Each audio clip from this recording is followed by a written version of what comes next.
방사청과 국방과학연구소를 중심으로 한국의 신무기 개발이 잇따르는 가운데 KF-21 전투기와 현무5 미사일 양산이 본격화되며 주목을 받고 있습니다. 이러한 변화에 유럽 국가들도 관심을 보이고 있으며 폴란드를 비롯한 나토 회원국들은 국제 방산 전시회에서 KF-21의 스텔스 수준과 무장 체계에 높은 관심을 나타냈습니다. 사실 한국의 당초 계획은 기존에 사용하던 미국산 장거리 공대공 미사일인 AIM-120 암람 미사일과 단거리 전용 AIM-9 사이드와인더 미사일을 장착할 계획이었지만 이러한 계획은 단기 계획에 불과하며 장기 계획으로는 천룡 공대지 미사일과 한국형 공대공 미사일로 모든 무기 체계를 국산화하기 위해 연구 개발 중입니다. 또한 KF-21 전투기는 언제든 진화적 개발 단계를 거쳐 5세대 스텔스 전투기 혹은 그 이상의 성능을 갖춘 전투기로 개량할 수 있음을 염두에 두고 설계됐다는 사실을 내비치기도 했는데요. 이것이 결코 과장이 아닌 것이 공개된 편대 비행을 보더라도 확장성이 무궁무진하다는 것을 알 수 있습니다. 실제 국방과학연구소의 행보를 보면 비공개 시험을 통해 KF-21 전투기에 탑재할 비밀 무기들을 평가해왔습니다. 이처럼 KF-21 전투기의 무기 플랫폼에 국산 A사 레이더 및 항공전자 장비를 탑재하게 되면서 시큰둥했던 유럽 국가들의 태도를 바꿨습니다. 왜냐하면 전투기의 신뢰성을 보장받으려면 가동률이 가장 먼저 언급되기 때문인데요. 즉 국산화된 장비들이 많아질수록 부품과 정비성이 매우 수월해지기 때문에 이러한 전투기 가동률에서 압도적인 이점을 가질 수 있습니다. 이미 선례가 존재하는 FA-50 경공격기처럼 신뢰성을 보장하는 게 매우 중요합니다. 여기에 더해 KF-21 전투기가 유럽 말고도 호주에 수출될 수 있는 가능성이 올라가고 있습니다. 폴란드와 호주,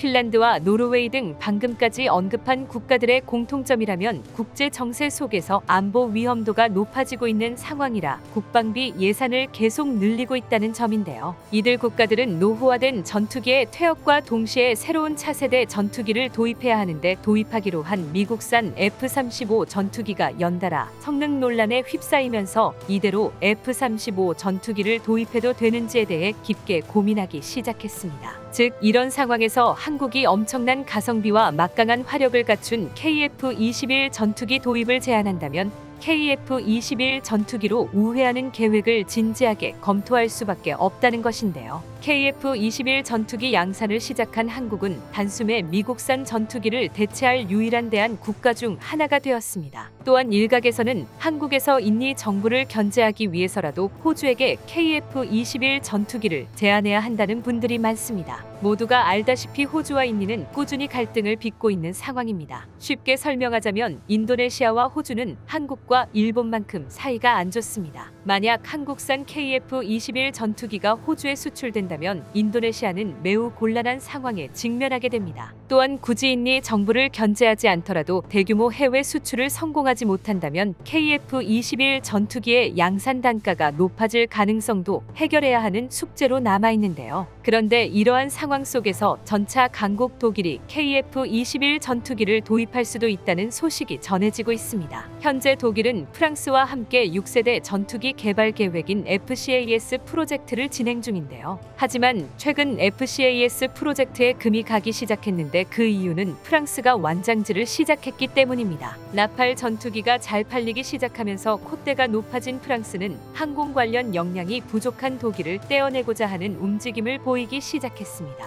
실제로 프랑스는 독일과의 협상에서 플랜 B를 언급하며 독자 개발 가능성을 암시했는데요. 이를 통해 협상의 주도권이 자신들에게 있으며 독일에게 프랑스의 우위를 인정할 것을 요구하고 있습니다. 전문가들 또한 최첨단 전투기를 독자 개발할 역량이 없는 독일이 이미 라팔 전투기 수출로 항공 기술력을 입증한 프랑스에게 휘둘릴 수밖에 없다고 보고 있습니다. 이에 독일은 FCAS의 실패를 염두하고 미국 F-35 전투기 도입을 검토하기 시작했습니다. 그러나 같은 시간 F-35 전투기가 연달아 추락 사고를 일으킴에 따라 독일의 계획은 물거품으로 돌아갈 수밖에 없었습니다. 즉 F-35 전투기라는 선택지가 사라진 시점에서 독일이 한국의 KF-21 전투기로 방향을 돌릴 수밖에 없다는 것이 전문가들의 분석입니다. 이처럼 세계 각국들은 걸핏하면 고장나기 일수인 F-35 전투기에 대한 구매를 섣불리 결정하지 못하고 있습니다. 그리고 미국의 F-35 전투기의 해외 수출이 지지부진한 상황에서 KF-21 전투기의 수출 잠재성을 알아본 미국의 방산 기업들이 두려워하고 있습니다. 한국의 KF-21 전투기가 해외 수출 시장에 등장하게 된다면 세계 전투기 시장에 미칠 파급력이 엄청날 것을 알고 있기 때문입니다. 그렇기에 미국 정부가 나서서 KF-21 전투기의 유럽 수출을 저지하기 위해 나선 것인데요. 그런데 이번 수출 사태에 대한 주도권을 한국이 쥐고 있다고 봐도 무방하다는 충격적인 분석이 나왔습니다. 대한민국이 미국 기업과 이윤을 조정하여 모든 것을 결정할 수 있는 주도권을 가지고 있는데요. 사실 애초부터 미국은 KF-21 전투기의 수출 금지를 금지할 만한 결정적인 명분이 없는 게 현실입니다. 스텔스 기술이 넘어갈까 우려한 미국이 수출을 막고 있는 상황에 현실적으로 확보 가능한 실전용 스텔스 전투기는 KF-21 전투기가 유일한 상황이기에 섣불리 막아섰다가는 반발만 불러일으키게 됩니다. KF-21 전투기의 장점은 셀 수 없이 많습니다. 우선 국내 개발 및 생산으로 자주 국방이 가능하며 미국 제조업체의 눈치를 보지 않고 자체적인 정비와 업그레이드가 가능합니다. 생산 대수가 많아질수록 유지 비용이 저렴해지는 것도 장점이며 기존의 엔진이 하나이던 F-35 전투기와 다르게 2개의 엔진을 장착하며 크기도 더 큽니다. 따라서 자연스럽게 전략 미사일을 더 많이 장착할 수 있으며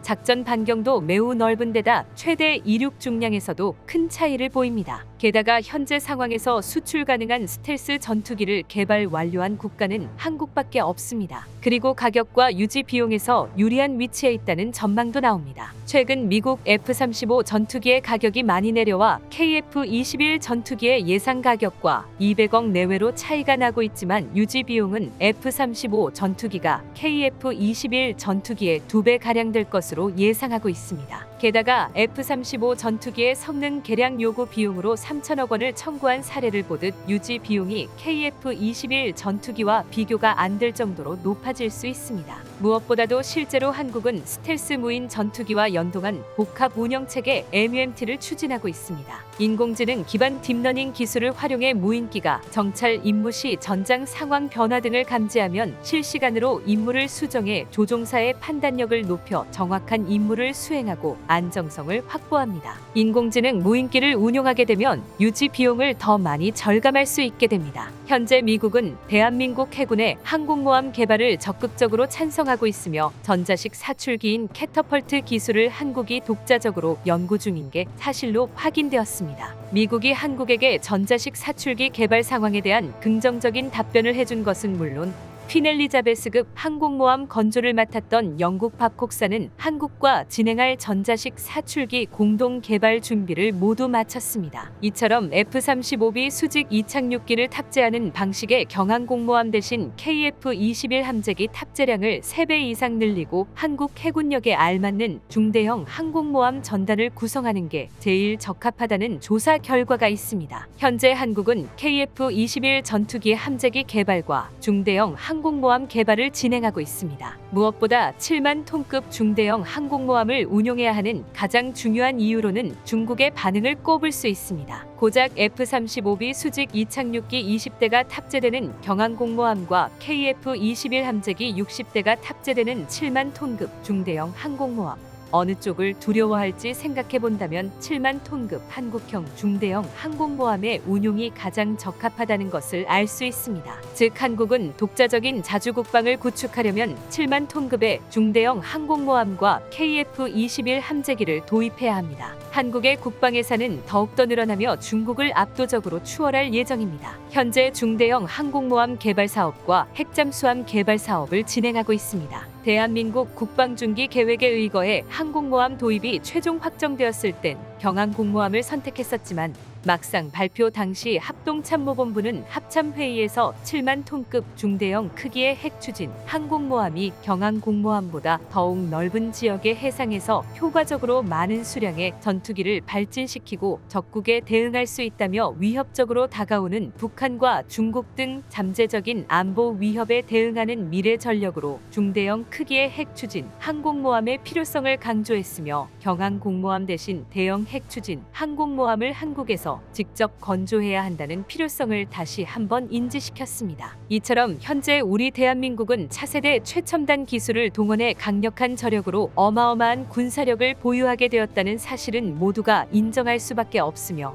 오늘날 대한민국의 군사력은 이제 세계에서 그 어떤 나라도 함부로 감히 건드리지 못할 정도로 아주 강력해졌습니다. 현무 미사일의 성능은 점점 더 좋아지고 있고, 이지스함과 잠수함의 보유 수량도 빠르게 늘어나고 있으며 곧 5세대급 KF-21 전투기 블록원을 보유할 예정이며, 이제는 최첨단 전투기를 외국 기술 도움 없이 생산할 수 있을 정도로 크게 성장했습니다. 그러나 우리 대한민국은 이 정도에서 만족하지 않고 더욱 강력한 전략무기 체계 개발을 원하고 있었습니다. 그리고 마침내 한국은 영국과 군사훈련을 통해 군사동맹을 체결했고, 영국의 방산기업인 밥콕사와 항공모함 설계 협력을 공식 체결함에 따라 한국형 핵추진 항공모함이 7만 톤급으로 거대해지고 KF-21 함재기를 개발해 항공모함에 탑재할 가능성이 매우 유력해졌습니다. 한국 해군이 F-35B 수직 이착륙기를 탑재한 경항공모함보다 KF-21 함재기가 탑재될 7만 톤급 핵추진 중대형 항공모함을 선호하게 된 근본적인 이유는 무엇일까요? 대한민국이 경항공모함을 선택하더라도 언젠가는 중대형 항공모함을 필수적으로 건조해야 된다는 한국 해군의 강력한 주장이 등장했습니다. KF-21 함재기를 주장하는 군사 전문가들의 의견을 들어보면 먼 길을 돌아갈 바에는 처음 시작부터 7만 톤급 중대형 항공모함을 건조해 항공모함 유지비와 국방 예산을 효율적으로 관리하자는 내용으로 분석됩니다. 만약 한국이 예정대로 경항공모함을 제작한다면 F-35B 수직 이착륙기 20대가 탑재될 예정이지만, 수직 이착륙 기능 때문에 항공모함이 가진 장점들을 포기해야 하며 한국 해군이 원하던 항공모함을 통한 강력한 화력 지원 자체가 불가능해질 것으로 예상되는데요. 특히 한국 해군이 결정적으로 원했던 공대함 미사일 추가 장착이 어려워지며 함재기에 장착된 공대함 미사일의 수량이 부족할수록 항공모함의 존재 유무가 희미해집니다. 한국형 항공모함은 지상 공격을 지원하는 것은 물론 해상 전투까지 염두에 두고 있습니다. 항공모함에 여러 발의 대함 미사일을 장착하는 게 어려운 F-35B 수직 이착륙기가 탑재된다면 함선 전투에서 매우 불리해집니다. 무엇보다 F-35B 수직 이착륙기는 기존 함재기인 F-35C에 비해 전고가 높고 엔진 배기열이 강해서 여러 나라들이 미리 건조한 경항공모함에서 실제로 사용하기가 사실상 어려워지거나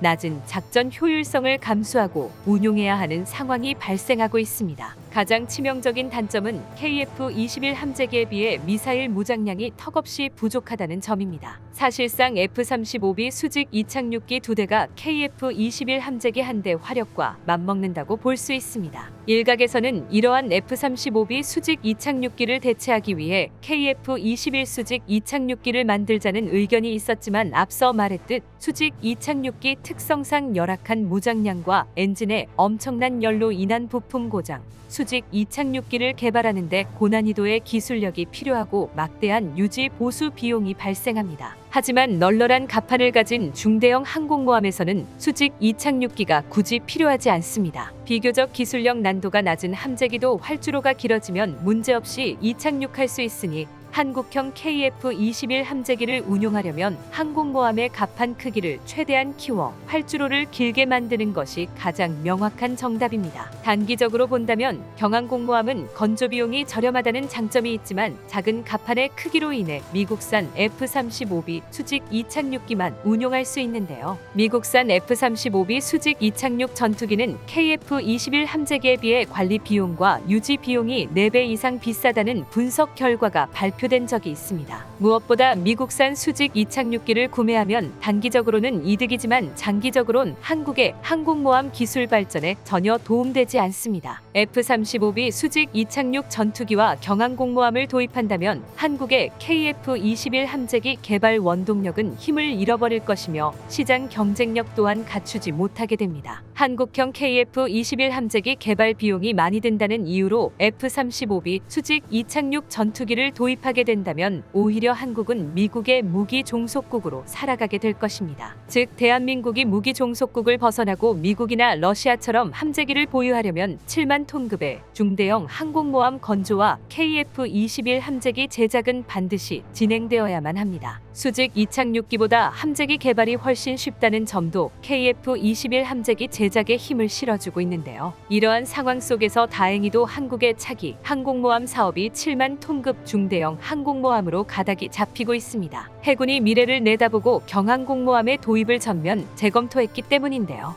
중국은 이미 도입된 야오닝 항공모함과 산둥함에 이어 신형 항공모함을 건조 중에 있습니다. 이처럼 중국의 항공모함 물량 공세로 인해 한국 해군도 이에 맞춰 중대형 항공모함을 준비 중입니다. 그런데 7만 톤급의 퀸 엘리자베스급 항공모함을 건조해본 경험이 있는 영국의 밥콕사에서 한국형 7만 톤급 중대형 항공모함 공동 건조를 제시했고 해군 측에서 이것을 긍정적으로 고려하고 있습니다. 인도네시아가 국방 예산을 크게 증액시키면서 한국과 공동으로 개발하고 있는 KF-21 전투기에 분담금을 낼 것이라는 국내 언론사들의 보도가 있었습니다. 그러나 인도네시아가 남아있는 분담금을 지불할 가능성은 없습니다. 이것에 대해서 알아보겠습니다. 국내 언론들을 중심으로 인도네시아가 당초 계획보다 20%나 국방 예산을 증액해 편성한 것을 보도하면서 그동안 지불을 거부하고 미뤄왔었던 분담금 1조 원을 과연 납부할 것인가에 대한 관심이 커지고 있습니다. 인도네시아는 최근 국방 예산을 의결하고 5조 5천억 원을 추가 편성한 것으로 알려지고 있습니다. 인도네시아 정부는 국방 예산을 공군력 강화에 활용하겠다고 밝혀 한국의 언론들은 KF-21 전투기 미납금을 납부하려는 것으로 분석하고 있습니다. 인도네시아 재무부 장관도 국방비 증액 이후에 자국 언론과의 인터뷰를 통해서 국방 예산을 27조 원에서 32조 5천억 원으로 20%를 증액하기로 결정했다며 총 5조 5천억 원을 더 투입하기로 결정했다고 보도하면서 이를 확인시켜주고 있습니다. 그러면서 늘어나는 지정학적인 위협을 대비하기 위해서 단기 외국 차관을 통해 필요한 예산을 마련할 것이라며 국방비의 급속한 증액을 시사하고 있습니다. 인도네시아 국방부 장관도 인터뷰를 통해 넓은 해양 영토를 방어하기 위해서는 공군력을 확대하는 것이 불가피하다고 밝혔습니다. 스웨덴에 위치한 국제평화연구소에서도 인도네시아가 1인당 지출하는 국방비의 비중은 인접 국가들 중에서 가장 낮은 수준이라며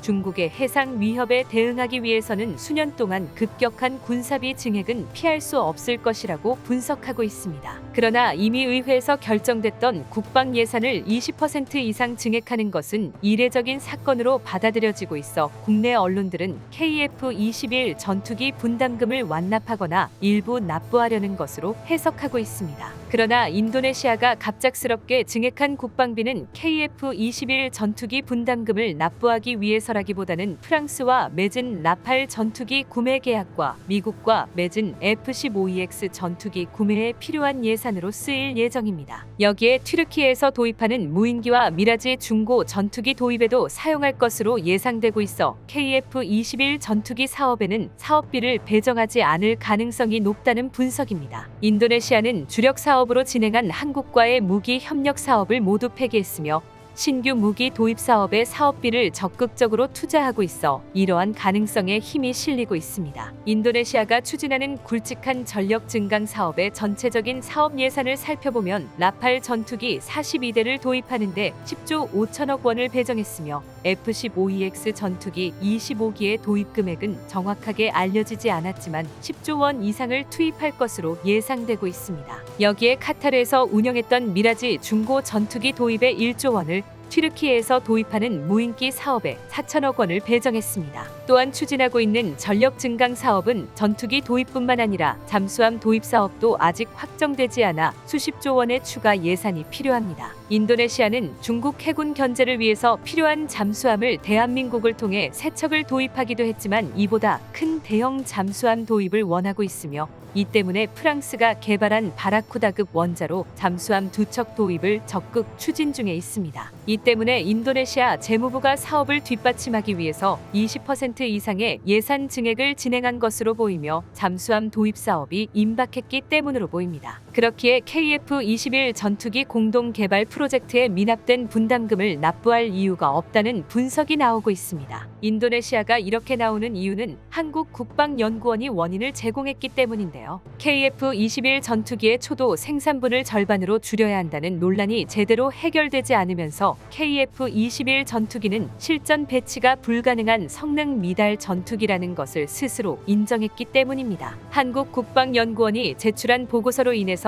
KF-21 전투기 초도 생산 물량이 절반으로 줄어들 수도 있다는 소문이 인도네시아에 전해졌고, 이러한 초도 생산 물량 논란이 인도네시아 평가에 큰 영향을 줬기 때문에 인도네시아가 국방비 20%를 증액한 것은 KF-21 전투기에 미납된 분담금 납부를 위한 것이라는 국내 언론들의 분석은 틀렸다고 볼 수 있습니다. 인도네시아가 KF-21 전투기 공동 개발 사업에 적극적이지 않은 이유 중 하나는 KF-21 전투기의 성능을 높게 보지 않았기 때문입니다. 인도네시아는 KF-21 전투기 사업에 참가하면서 전투기 생산과 관련된 핵심 기술을 이전해 줄 것을 요구했으며, 내부적으로는 대한민국의 항공기 기술력이 높지 않다고 분석하면서 KF-21 전투기의 성능도 미국 F-16 전투기 정도일 것이라고 예상하고 있었습니다. 이 때문에 F-16 전투기로 무장 능력을 확대할 수 있지만 당장 필요한 전력을 증강시키는 것으로 사업 방향을 180도 바꾸면서 KF-21 전투기 개발에 필요한 분담금 지급을 거부하고 있습니다. 인도네시아와 맺은 사업 계약은 분담금을 납부하지 않아도 페널티가 없기 때문에 애초 문제가 있었지만,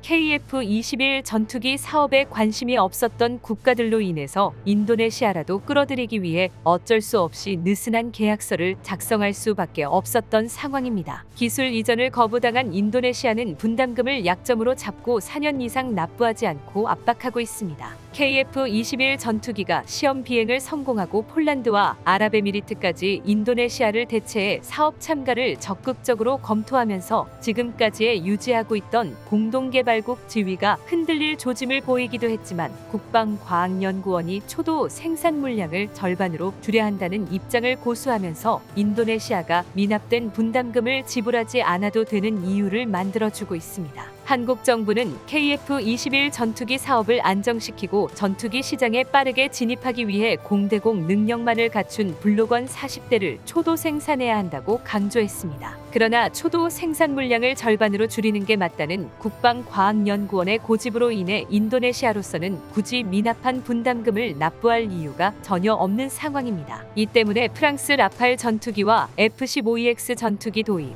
여기에 잠수함 사업과 전투함 추가 도입에 증액된 국방비를 투입할 것이라는 분석이 우세합니다. 한국 언론들은 인도네시아의 의도에 전혀 관심 없고 그저 국방비 증액이 곧 KF-21 전투기 분담금을 위해 편성한 것이라며 관심을 끌고 광고 수익을 벌기 위해 혈안입니다. 그러나 인도네시아 입장에서도 KF-21 전투기가 공대공뿐만 아니라 공대지 임무가 가능할 정도로 발전되어야만 그나마 사업을 정상화하는 데 관심을 가질 것이며, 프랑스 라팔 전투기와 미국 F-15EX 전투기의 도입으로 당장 필요한 공군력을 갖췄기 때문에 앞으로 10년 이상은 KF-21 전투기 분담금을 지불하지 않고 버틸 수 있는 시간적인 여유를 확보해둔 상황입니다. 인도네시아는 이미 프랑스 라팔 전투기 6대를 도입했으며 추가 도입을 위해 국방비 예산을 착실히 배정하고 있는 것으로 알려지고 있어 KF-21 전투기에 자금을 투입할 생각은 전혀 없어 보입니다. 여기에 확정된 미국 F-15EX 전투기 24대를 도입하려면 예산이 상당히 많이 필요하기 때문에 이를 위해 국방 예산을 크게 늘린 것으로 분석됩니다. 인도네시아는 전투함과 잠수함 도입 사업도 원활하게 진행하기 위해 국방 예산을 추가 증액한 것으로 보입니다. 이 때문에 인도네시아의 국방 예산 증가가 KF-21 전투기 분담금 납부로 이어지지 않을 전망입니다.